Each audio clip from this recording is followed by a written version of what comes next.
Nothing's happening yet.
Easier for you last night because I'll come in after. Is that alright? Yeah. Because I'll come in just after. That's fine. And they're being controlled by the guy. Perfect, thanks. That's all right. Yeah. Well, do you want me to hold that? No, I'll stand on the back. Yeah, that's fine.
Oh,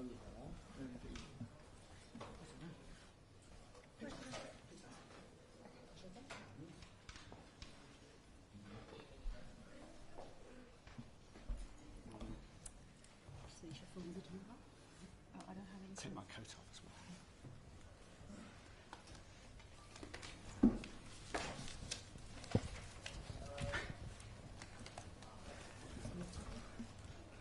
And then we all sit in silence for a bit now.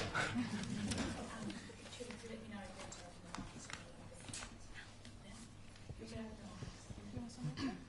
I'm okay.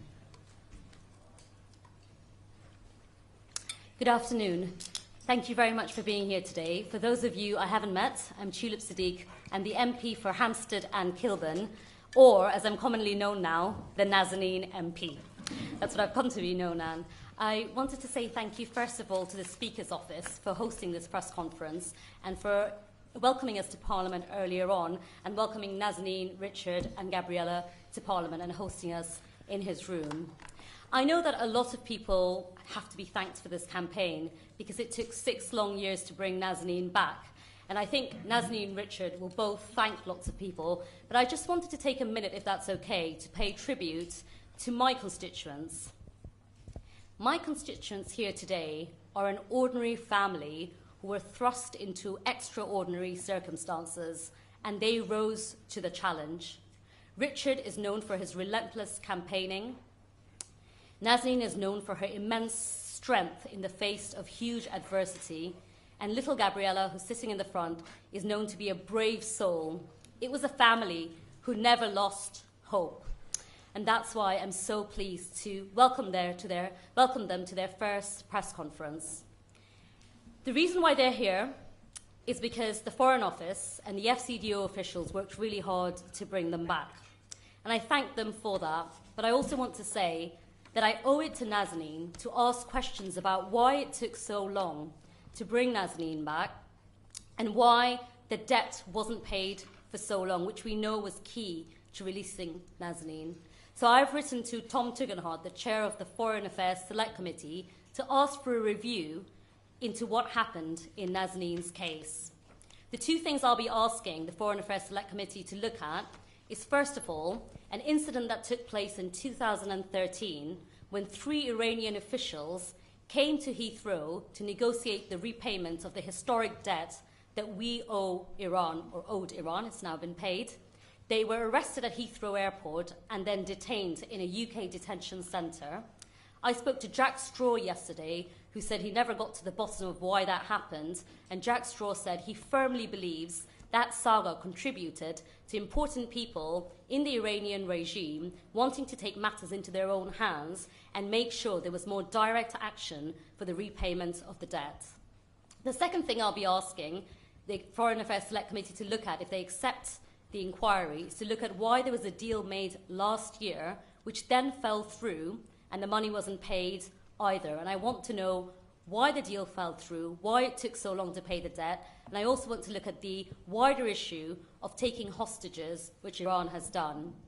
And speaking on the topic of taking hostages, Nazanin has today asked Roxanne Tabaz to be on the panel with us. She's the daughter of Murad Tabaz, who is still detained in Iran. Murad Tabaz, his last known address in the UK was in my constituency, but Roxanne is Felicity Buchan's MP. Felicity Buchan is Roxanne's MP, and Felicity is here today. So thank you very much, Felicity, for joining us at short notice. And that leaves me to say, please wear a face covering if you're able to and you're not speaking. Most people aren't, but I have been asked to say it. Nor are we. No, but if you're speaking, it's okay. Richard will forgive you this one. And in terms of the panel, I'm going to ask Richard to speak, and then going to ask Nazanin to speak, and then I'm going to ask Roxanne to speak. We will then take questions after that. When you are asking a question, I'd be really grateful if you could stand up and ask a question, and there will be a roving mic that will come to you. Could I just finish by saying gently that Nazanin has just come out of 6 years of immense trauma. If you have very political questions, please direct them to the politician on the panel or to Richard. Thank you. So I will now hand over to Richard Ratcliffe. Thank you, everyone. And obviously, you don't really want to hear from me because you've heard from me plenty these past 6 years, and it's nice to be retiring. in that sense. It's been a long struggle. I'm immensely pleased and proud of my wife. Proud to have her home. Proud that we start a new chapter and get to be a normal family again. Two things I wanted to say really. One, there are lots of thank yous to say, a bit like a groom's speech at a wedding. So thank you to everyone in Parliament. Actually, thank you to the government first. The Foreign Secretary did promise to get Nazanin home, and she did. And that's been a long struggle. Lots of Foreign Office staff have been working behind the scenes. We haven't always agreed. I've been plenty rude enough in public at points about them. But we had a lovely 3 days with them after Nazanin came home. Very nurturing, very caring, very kind people. And they got her home. So it is, for us, over. A new chapter, a process of healing and recovery and going back to normal. And we were just, in the Speaker's office, 6 years ago, we wouldn't have been treated with a sort of grandeur and reception that is here. And it is a great honour. I am really grateful to Tulip, to all of the MPs who have battled for Nazanin. We were saying earlier, one of the things that was really striking on Wednesday at the debate in Parliament when Nazanin was on the plane was actually on all sides, people were pleased. People recognised our injustice, people battled it, pushed the government to be honest, keep the government honest, and I'm hugely grateful for all of that care and support. That came because lots of people in the media kept Nazanin in the light in different ways and at different times, kept our family story in the light and could see the injustice. And it came because lots of people up and down the country followed our story and cared. I think, with campaigning, lots of people actually sent me, there's a poem by a man called Konstantin Simonov called about waiting, which lots of people sent me just recently. I confess I hadn't seen it before, but it feels like I've spent 6 years conspicuously waiting, and lots of people have waited with us, and that waiting has kept her safe. And here we are. So thank you to everyone who has been part of bringing Nazanin home and for making us whole again. The other thing to say is before I hand over to Nazanin, of course, it is baby steps. Baby steps for us as a family on the journey back to normal. And I have promised Nazanin, that any questions I don't want to answer, doesn't have to. There is a lovely reunion. I am super proud of her strength and her survival and her grace. I'm so pleased she's back home with me, that she came home to us. We're still negotiating whether Daddy's allowed in the same bed as Gabriella and Nazanin. We'll get there. But yeah, it's I think we'll do this and then we will disappear off and heal a bit. I do feel honoured that we've got Roxanne here today as their family's journey continues. But yeah, this is my retirement day, and I'm thankful that it has come. So thank you all.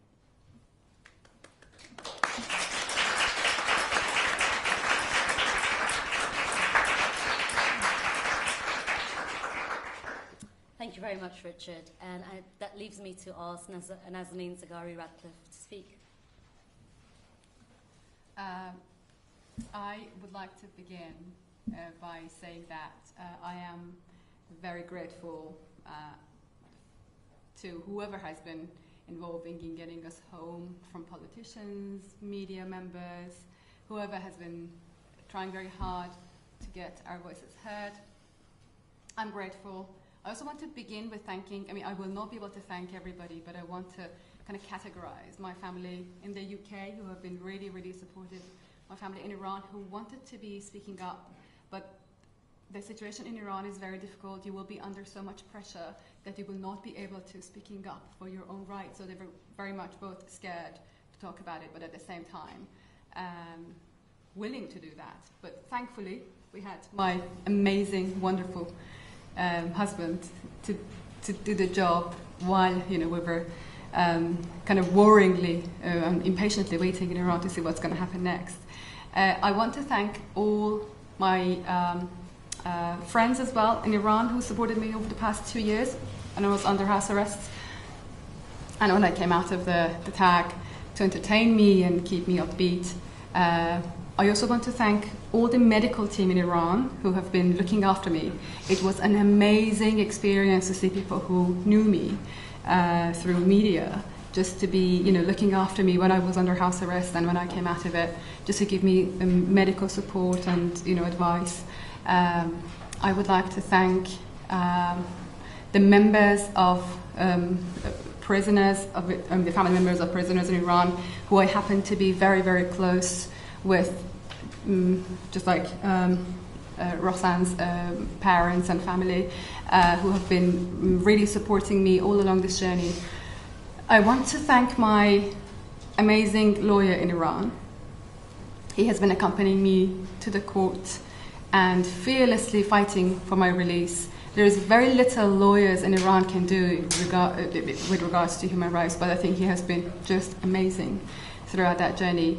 And the least but not last, my amazing husband, who has been tirelessly campaigning for me, so thank you so much. And my daughter for being very, very patient with mommy to be coming home. So I am so grateful. I also want to mention one thing, and that is I believe that the meaning of freedom is never going to be complete until such time that all of us who are unjustly detained in Iran are reunited with our families. To begin with Murad, but also the other dual nationals, members of the like religious groups or prisoners of conscience who are, we do realize that if I have been in prison for 6 years, there are so many other people we don't know their names who have been, suffering in prison in Iran. So I think the justice in Iran does not have any meaning, because in worst case scenario, you are, being given the unfair trial. If you're lucky, then you'll be picked up by a kind of semi-fair judge, but in most cases, you're not being lucky. The journey back home was tough. I grant what Richard said, to thank the Foreign Secretary. I do not really agree with him on that level. I'm going to tell you that because I have seen 5 foreign secretaries changed over the course of 6 years. That is unprecedented given the politics of the UK. I love you, Richard. Respect whatever you believe. But I was told many, many times that, oh, we're going to get you home. That never happened. So there was a time that I felt like, do you know what? I'm not even going to trust you, because I've been told many, many times that I'm going to be taken home. But that never happened. How many foreign secretaries does it take for someone to come home? 5. It should have been one of them eventually. So now here we are. What's happened now should have happened 6 years ago. I think we all know I'm assuming this is going to be public knowledge of how I came home. It's fair to assume. I'm not going to mention, I don't know the details. But what took me home now on the very same day, 17th of March 2022, that is the very same day that I left London, 17th of March 2016, to go on a 2-week holiday, and I never returned on the flight that I was coming back home with. But I think it should have happened exactly 6 years ago. I shouldn't have been in prison for 6 years. And yeah, I think we have gone through a lot. It has been a tough journey. The coming back was also very tough. So you do realize that coming back to a daughter who is nearly 8, I left her when she was not even 2. There is a whole lot to catch up with Richard and Gabriella and getting to know them better. So I would appreciate, the privacy, and and thank you very, very much. I think I should really thank the media members, because that is how the world happen to know my story. So I am grateful for that. Thank you. Could I now ask Roxanne Tabas to speak and tell her story about her father, Murad Tabas?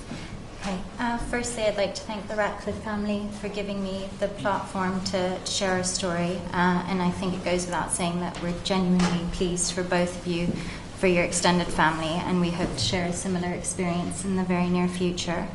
My name's Roxanne, as Tulip said. I'm Murad and Vida Tabaz's eldest daughter. It's been over 4 years now since my father was detained and my mother was put on a travel ban within Iran. As you can imagine, my siblings and I are desperate to be reunited with our parents, and therefore I'm here today to ask the question of why my father, as the only UK-born national, has been abandoned and left behind there. My father was removed from his cell at Evin prison yesterday, but we've only just found out before we started this afternoon that he has been returned to the prison. Contrary to the public statements that have been made, he's not been reunited with his family, and he certainly has not been given a furlough, as was part of the deal that was presented to us. From the outset, we were always assured by the FCDO that my father would be included in any deal that was made to release all of the hostages, so we're truly devastated knowing now that this was not the case. Further to our dismay, we learnt that he'd been left behind through the media last week. To Prime Minister Johnson and Foreign Secretary Truss, we beg you to please stand by your word and bring back both of my parents, my father and my mother. Thank you. Thanks, Rosa. Thanks very much. I'm going to take questions from the floor now. If you wouldn't mind standing up, a mic will come to you. Even if I know you, and not everyone on this panel might not know you, so please say your name and which organisation you're from. Yes, could I take indications, please? Beth, I'll go to first. You can, yeah, there's a mic. I'm actually quite loud, so... We know. No, okay. There is a mic behind you. There you go. Thank you so much. And Nazanin, it's wonderful. It's wonderful to see you home. So I just want to start off saying that. But it was a long 6 years. It was 6 years where you were, apart from Richard and your daughter, who was but a baby and then a toddler, the government repeatedly refused to acknowledge the link between your imprisonment and that debt, which has now been paid. And while you must be absolutely delighted to be home, I guess my question is, do you feel really angry with the government too, that it took too long? And also, what's your message to political prisoners that are still left behind? Thanks, Beth. Thank you. I think the answer is clear. I cannot be happier, a lot happier than this that I'm here. But also, like I said, this should have happened 6 years ago. So I think that answers your question. That I always felt like I am holding this black hole in my heart all these years, but I'm just going to leave that black hole in my heart. I'm going to leave that black hole on the plane when the plane lands. I'm not going to live for the rest of my life with a grudge over the past 6 years. It has been cruel what happened to me, but I think I do not want to this moment is so glorious for me. So I don't want to, and it's kind of early days that I have come back. So I think it's a bit early to think that, you know, to hold onto that grudge. But it should have happened 6 years ago. I mean, it took a long, very, very long time for the politicians to sort it out. I was the lucky one who, regarding the second part of your question, I was the lucky one who got to be recognized internationally given the campaign which was running, but there are so many other people in prison that you don't know their names, and they have been in prison for longer years than I have been. So I think regarding the, every person has got the right to be free, and freedom is something which has to be given to people.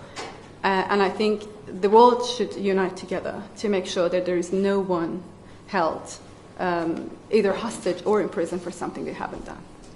Thanks, Nazanin. I might do row by row. It might be slightly easier, so I'll come to you next. Thank you. Mike, please. Carl Dinnan from ITV News. Nazanin, first of all, I hope you understand just how delighted everyone in this country is to see you back. Our hearts have gone out to your family all the way through this, and it's wonderful to see you sitting here. Thank you. Perhaps you could just tell us how much you were aware of when you were being held, of what was going on in the outside world and the efforts to get you out, and perhaps also the setbacks. You talked about five foreign secretaries over 6 years. Of course, one of the foreign secretaries who dealt with your case was Boris Johnson, and he said, sitting in one of these rooms, that you were out there teaching journalists, which you weren't. Did you hear about that, and what did the Iranians tell you about what it did to your plight, and how did you feel it affected what happened to you? I did not have much information about the outside world. Being in prison, prison is a very secluded space. You only have got access to state media and a couple of newspapers, and there were not much happening. And we had like visits every week. But then I would have loved to spend the time with her, so long as she was in Iran, than talking about politics, if I'm honest. So I didn't know what was going on. If only something was coming up in the news, then I would have known. Otherwise, no. And I think there is a lot to know now that I've come back. So we will have so many nights of chatting about stories. Perhaps at the moment the necessity of talking about them is less than what it used to be at the time. But I think there were times that I realized that I'm in prison. I've got 40 minutes to see my baby and have a story with her, or do something. We used to have lots of stuff in the visit room, like coloring and singing and things like that, and I was not going to miss that opportunity. So I did not spend time following the politics behind my story. And I thought, do you know what? I am powerless in prison. I will see what will happen. And that was how I took it, because that was like a way for me to survive, because I couldn't. When you accept that you don't have, you do not have the means to get to know what is happening outside, then you're going to have to come to terms with that, and that's what I did. So the answer is no. Thank you. Yes. Hi, Martin Stew from ITV News London. Nazanin, 3 years ago, Richard and Gabriella were handing in a Mother's Day card to 10 Downing Street to try and get your freedom. Looking forward to this Sunday, first Mother's Day for 6 years, you get to spend it together. What are you going to do, and how special a moment is that going to be? I didn't know that Sunday is Mother's Day. Sorry, the only thing I knew was yesterday was Nowruz, was the Persian New Year. And the only thing that I did was we just quickly put the table together, and with the people that we were with them, we just sat down and I just talked to my family, and I just enjoyed the moment. So we'll see how it goes. Do that on Sunday. Yes. Can I come to you, please? Can you get the mic? I'll do row by row if that's okay. Welcome back, Nazanin. Amazing to see you here. Can I ask how you felt as you walked down the steps of that plane at Brize Norton? Is it too early to say what the future now holds? Is there anything you want to say about the difficult times you spent in jail? And most importantly, how are you? It's very early to think what is going to happen next. That moment was precious. I have been waiting for that moment for such a long time. And I was overwhelmed, specifically to get to know Gabriella and Richard after such a long time. It was a very, very emotional moment. But I don't know. We will see what happens in the future. I think it's too early for me to think about that. I'm just enjoying the moment at the moment. Thank you. Come to you next. Yeah. Would you mind handing the mic over, please? Thank you. Natasha Phillips, Kayhan Life. Welcome home, Nazanin. Nowruz Mubarak. Roxanne, I'm really sorry to hear about your father's case. My question is either for Tulip or Richard. Once you receive a response from Tom Tugendhat, will you be considering a judicial review? Shall I take that one? No, probably is the short answer. I obviously at points we've been angry. and you know, foreign officers will know that. We said it fairly bluntly. I mean, behind closed doors, when we were in seclusion, we were talking about, like, it is useful to review what happened and what we can learn from it. I think the suggestion of a Foreign Affairs Committee review inquiry is a really good one. I think there are specific issues in our case, but there's a wider issue about how the government deals with hostage-taking, how it can do it better. It's not easy. The Foreign Office has a challenging job.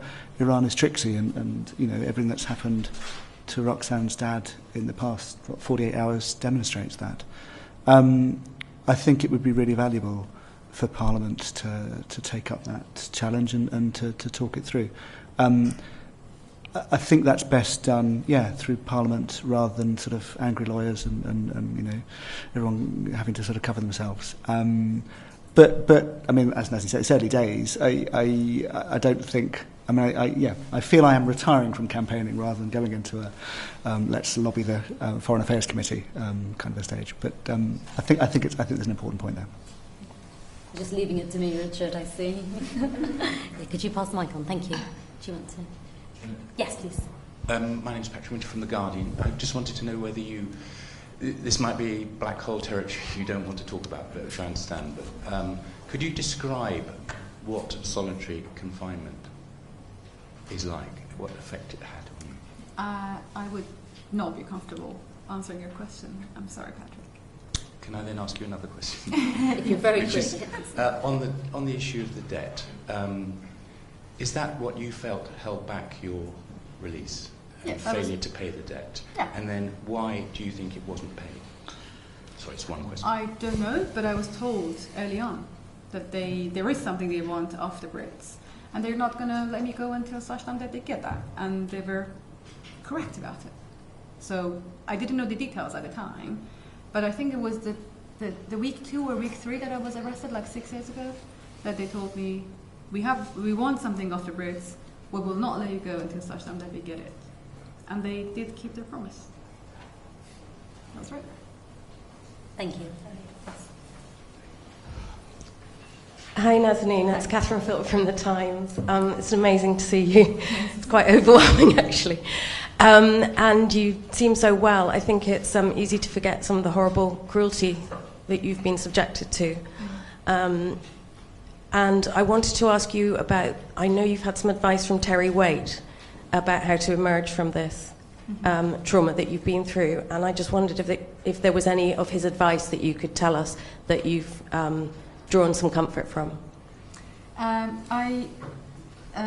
It's very difficult for me to talk about what I've gone through, so I would rather not answer that question, and I think this moment is just coming back home and just enjoying.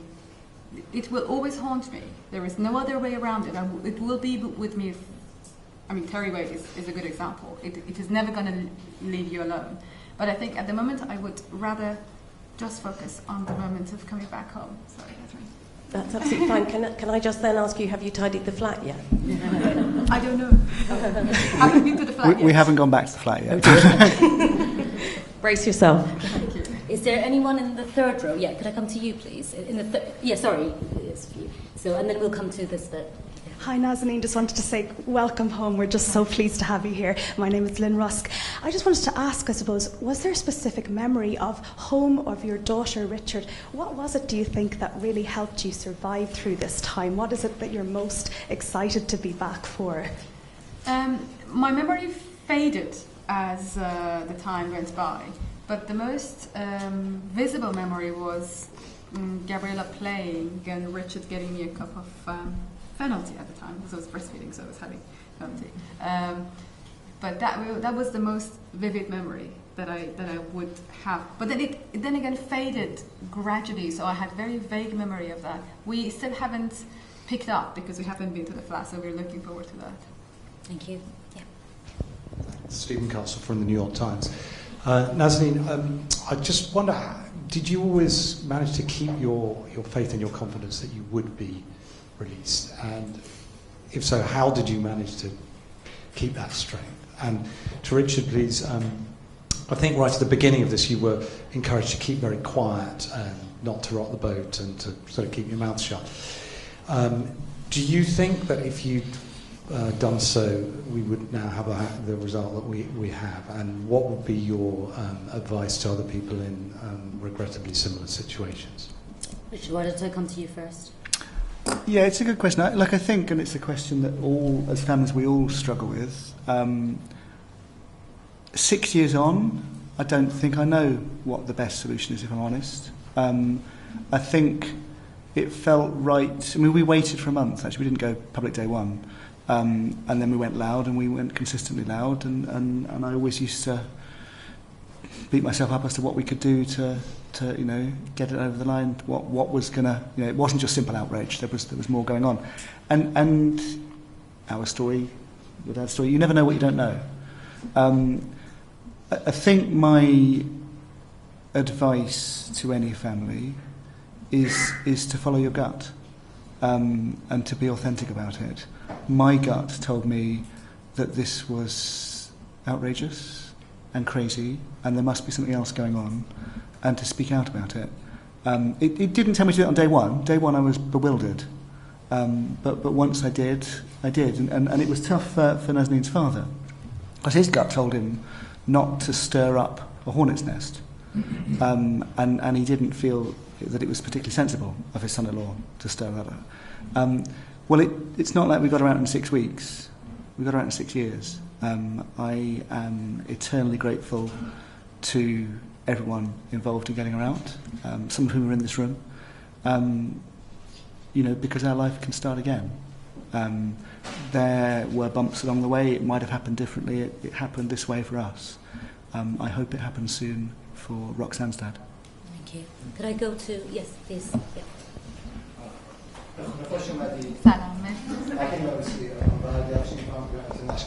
Oh, thank you.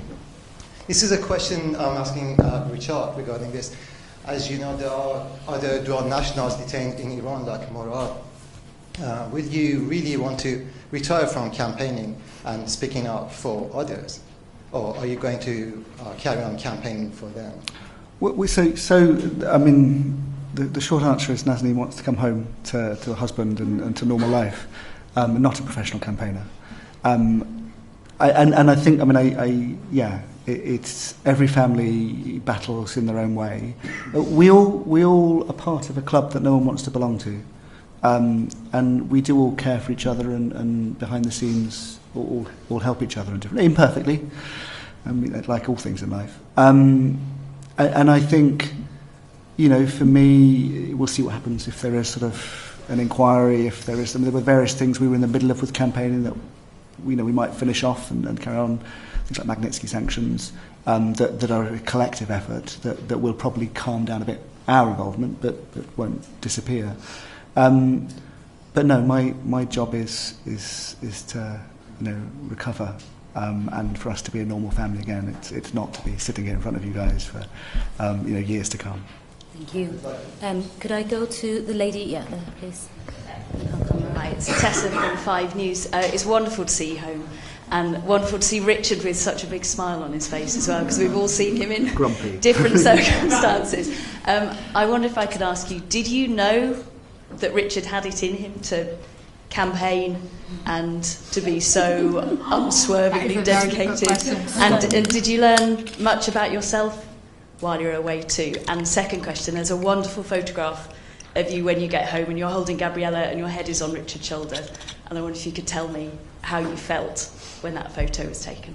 It is surreal to come back and to be holding my husband and my baby, who's not baby anymore. But also I think, I'm not going to answer the first part of your question, but the second part of your question is, I did go through a journey to get to know myself a lot better, to get to know my strengths and my faith more than anything else. It was a journey with a huge price. But I think it is something that not many people in the world would experience. So looking back, we paid a huge price for it, but at the end of the day, it made us a lot closer. We made so many good friends and got to know families of the ex-prisoners or prisoners who are at this moment in prison. So I think it made us a lot closer to each other and a lot stronger together. But we paid a massive price for it. Thank you. I'm sorry, we're really short of time, so if you could only ask one question, I'd be really grateful. Yes. Hello, David Bond from the Evening Standard. Can I ask, was there a moment, or were there moments, where you thought you were about to be released and you might be able to come home that were then dashed, and how did that feel? Yeah, there were many moments that I felt like that. I felt like I was left behind. I assume this is exactly what Morad is feeling at the moment, that, you know, two of us came home, he was left behind. So I fully understand what he's going through at the moment, because it is disappointing. It kind of, it puts you in a situation that you can easily lose faith in everything. I have been through that, I think, twice over the past, maybe 3 times over the past 6 years. That is why I think what we should be doing for Morad is something that shouldn't have happened to him. He should have been on the same flight with us coming home, and it should happen to the other dual nationals. So I think it is frustrating, it is disappointing, but then, in my opinion, it was my faith that made me go through it. Yes, thank you. Henry Bodkin from The Telegraph. A question for Roxanne. Do you have any idea from the government whether they have any bargaining chips in respect of getting your dad home? Are you hearing anything from them? Is there anything practically that you would urge them to do to help speed up the process? And are you frustrated perhaps that your dad's release wasn't linked to the payment of the debt? There was an opportunity there. Thank you. I haven't been appraised of the situation in terms of what's being negotiated at this time. We were advised that he would be on an indefinite furlough, which turned out to not be the case. And we also were advised that my mum's travel ban would have been lifted as well, which is also still not the case. I'm not a politician, so sadly I can't advise anyone in the government what they can offer or negotiate, but we just urge them to bring them back home. They've been there a very long time. Would you mind passing the mic to Rosamund, please? Yeah, thank you. Hi, it's Rosamund from the Sunday Times. Congratulations, it's wonderful to see you, and congratulations, Richard. I just want to know, the last few days before you came home, when did you feel secure in the knowledge you were coming back? And Richard, when was that feeling for you as well? Oh, only when I got on the plane, not before. Because there has been so many games in the past that I did not feel like I should really let myself believe the moment. And I think it was just the moment that the airplane, the stairs went up and it took off that I realized that, oh, the moment is real. Yeah, same for me. I think there's a lot of games that happened that we didn't air and perhaps won't ever want to air. But, there's a lot of uncertainty about what's going to happen in the last stages, and our experience and many other hostages as well. We've had false dawns before. We clearly were close to it. It felt like it in the last few days was getting closer, but probably there was always a gap between what I thought was going to happen and the Foreign Office was saying, listen, it's moving. I was like, well, until it's happened, it hasn't. Well, now it has, and it's a lovely feeling. Sophia. Yeah. Hi, Nazanin. Massive welcome home. It's great to see you. Just a quick one. How was your first weekend of freedom? Is Gabriella getting used to having mummy home? And I wondered also how your mum and dad were back in Iran, and if you ever felt that in a million years perhaps you'd be able to travel back there and see them again. Well, she has been upgrading mummy to be with her and downgrading, sadly, daddy a little bit. And rightly so. Making up for the past. I haven't seen Gabriella for the past 2.5 years because she was in Iran with my parents, and she left Iran in October 2019. So lots of catching up. It was lovely to get to hold her, to braid her hair, and to brush her hair. That was a moment that I really, really missed. My parents were relieved. I must admit that I felt like my mom would be very, very upset. She was not. She was so happy that this whole thing is over. The only thing which was kind of bothering my mum and dad was like there was my presence in the flat because I was living with them for the past 2 years, and I think it was my absence which was bothering them more than anything else. But they were very, very much relieved that I'm back. Regarding the traveling back to Iran, yeah, you know my opinion on that. It took me 6 years to come back. I think I will be very, very cautious about when I'm going to book a ticket to go. Is there? Did you want? Okay, so Yeah. Could you hand the mic, please, to the gentleman behind? Yeah, you've got the mic. Yep. Thank you. Jonathan Ruckman from Channel 4. Welcome and happy Nowruz. It's great to see you. Thank you. As you know, we're hearing that a new Iran nuclear deal is quite close. You have a platform now to say what you think perhaps should be in it, because there, as you said, there are a lot of political prisoners in Iran. And I wondered what you thought the bare minimum was in terms of releases of your fellow prisoners so that others don't get trapped. I think it will be a very difficult question to ask for me. I'm just going to look at it in my own perspective, and that is, I have been a pawn in the hands of the two governments over the past 6 years. I did follow the story of JCPOA for the past 6 years very, very closely, and that is because I was told many, many times that my story is linked to that, which shouldn't have happened. I don't think anybody's life should be linked to a global kind of agreement on whatever that is, whether it's nuclear, whether it's environment, or whatever. Every human being has got the right to be free.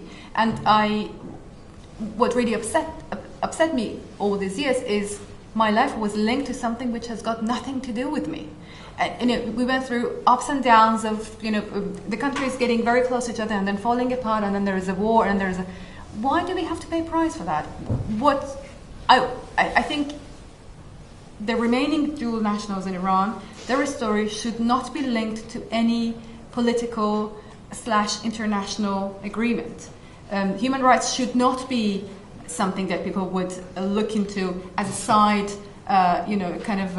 story when they're doing big deals. It has to be on its own, independently, a big issue to be solved. So I was the lucky one who came home. There are so many other people who are still, remaining in Iran in prison, and I think their story has to be separately dealt with and not with any international agreement. Thanks, yes, would you pass the mic on? Please, could you be quite short, because I'm conscious I'm keeping them a bit longer than I said I would. Hi, I'm Amy Gibbons from PA. Nazanin, it's wonderful to see you back. I wondered if I could ask you a little bit more about your return to the UK, and specifically some of the first things that you did. So the first place you went, the first meal you had, the first TV show you watched, if you did. And also you talked about how you dreamed about doing the school run. I don't suppose you've had a chance to do that yet, so you're looking forward to it. And then lastly, what do you think will be the most difficult thing about adjusting to life back home with your family? I'm not any of those. I haven't got home yet. I was basically living in a suitcase over the past 6 years. I'm still living in a suitcase. So my husband has been picking up my clothes. And I don't know, I think it would be... The school run is something that I will look forward to, because I want to get to know her friends and the community better. But I also think we will have a lot of adjustment. Getting to know each other and, getting to get into each other's rhythms. So we will just take it very slowly. Yes, please. Hi, Natalie from Hammond High. It's a very local question. First of all, just so thrilled that you're back, and the whole community is going to be really thrilled that you're back, marching with Richard, protesting and everything. You might not know, but do you have plans to stay in London, or are you thinking we might just kind of get out of London and start a new life somewhere else? No, I think we are planning to stay in London for the time being. Yes, please, in the back. Could I go to you first, sitting down, and then I'll go... Yes, okay. It's working to be doing it row by row, so yes, please. Hi, Nazanin. Tom Howard, GB News. It's obviously been such an awful ordeal in Iran, and you say that there are so many others that had your situation too. Is it a little worrying that the government has been seen to pay Iran in exchange for people being returned to the United Kingdom? And is there a concern there that it might encourage more hostage-taking potentially in the future? Yes. I'm going to jump in on that, Tom. There is a moral hazard, without doubt. There, you know, a legal debt is not a ransom, but the guys that took Nazanin will be patting themselves on the back and saying, "We did well. Let's, you know, squeeze Roxanne's dad. Let's try that." That's undeniable. It is a challenge for the government, for the international community generally, to deal with state hostage-taking. That can't be done just with carrots. It can't. It's a balance, and it needs to be worked out. And one of the conversations you've heard me say on your shows, on others, is, you know, the government needs to be brave.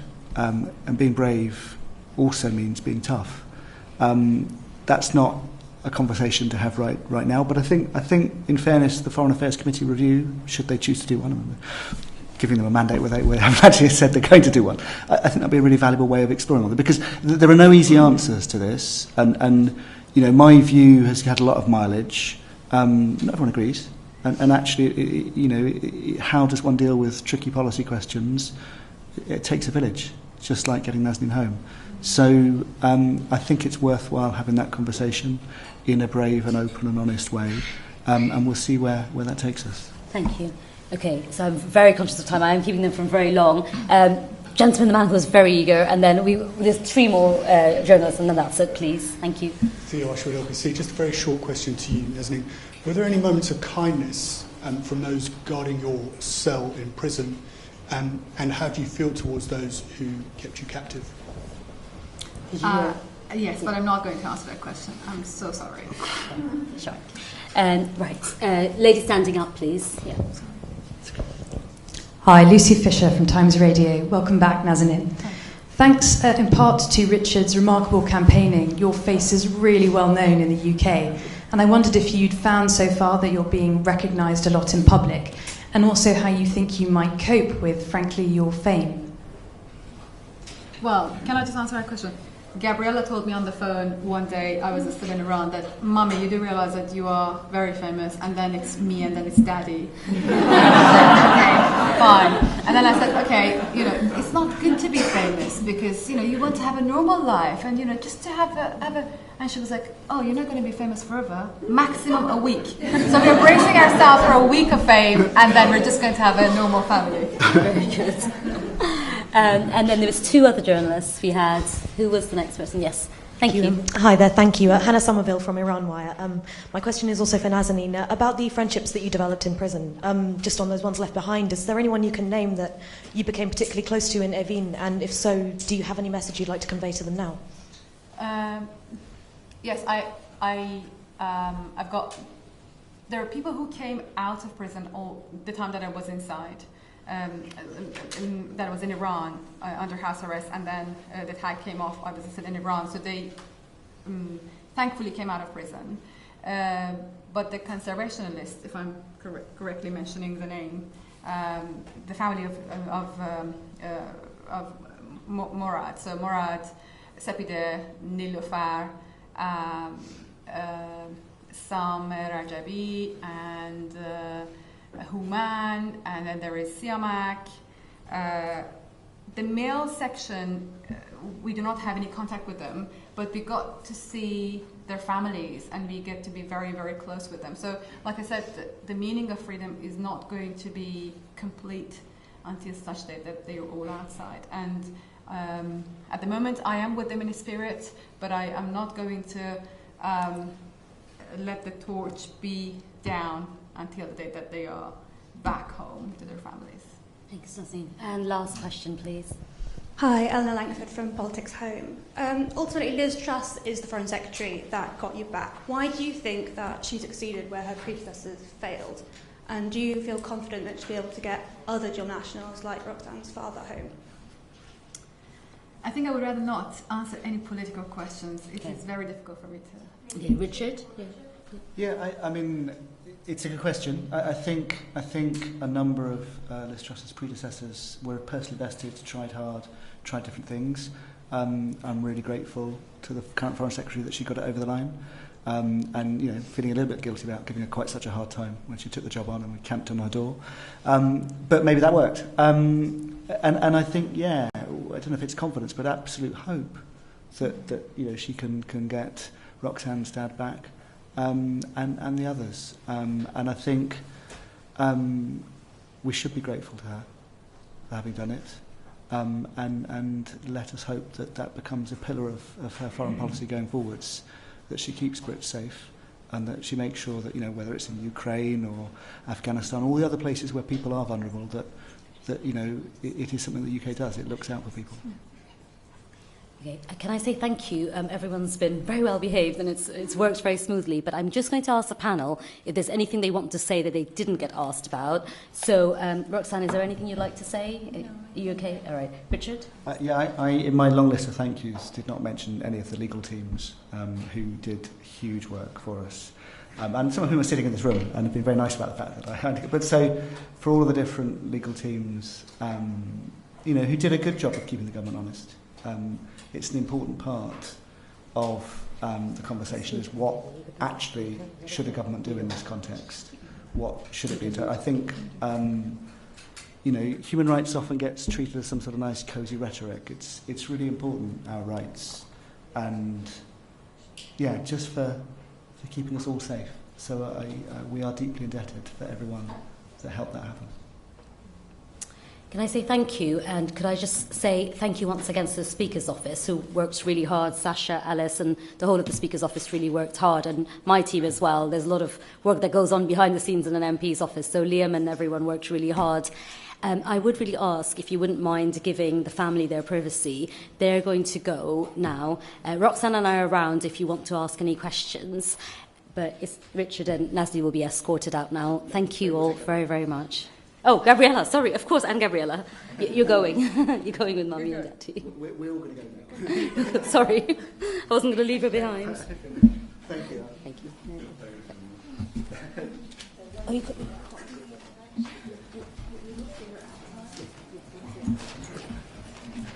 Thank you.